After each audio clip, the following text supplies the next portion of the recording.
Hello，歡迎返到嚟漂流書室，我係咕嚕。小朋友，如果你要參加一場拔河比賽，對方有100個人，但係你淨係得10個人，你覺得你會唔會贏呢？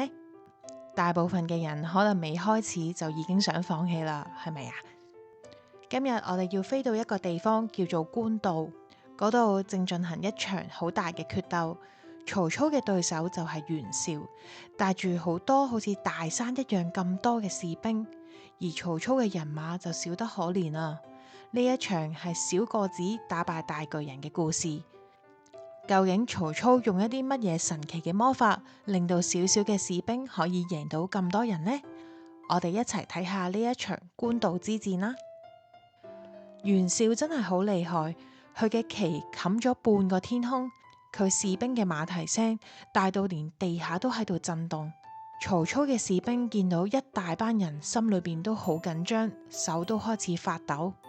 但係曹操一啲都唔慌張，佢仔細觀察袁紹，發現袁紹嘅人雖然多，但係袁紹就係唔中意聽人意見，而且佢保護食物嘅地方叫做烏巢，烏巢嘅倉庫守衛並唔嚴謹。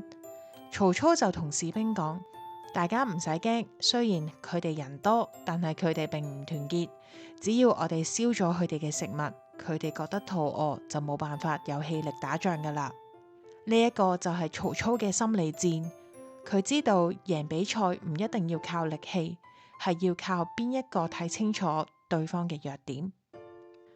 係一個黑漆漆嘅夜晚，曹操帶住一群勇敢嘅士兵，慢慢咁樣繞過大軍，偷偷地跑到袁紹存放糧食嘅倉庫，嘣一聲，曹操點起咗大火，大火燒紅咗半個天空。袁紹所有嘅米、麵粉、糧食全部都被燒光。曹操看準機會，帶住士兵衝過去。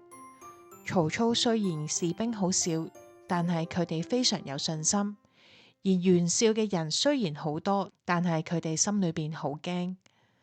最後大巨人袁紹輸咗，小個子嘅曹操贏咗。呢個就係歷史上邊好有名嘅以少勝多。曹操用佢嘅智慧、冷靜，證明咗信心比人數更重要。今日我哋學一個字叫做心理，心就係解心臟，理就係解道理，所以心理意思就係解你心裏邊所諗嘅嘢。有時候我哋遇到困難，我哋會覺得我唔得啦，我要輸啦，呢一個係負面嘅心理。但係如果我哋好似曹操一樣，一直諗住我一定揾到方法，呢一個就係強大嘅心理。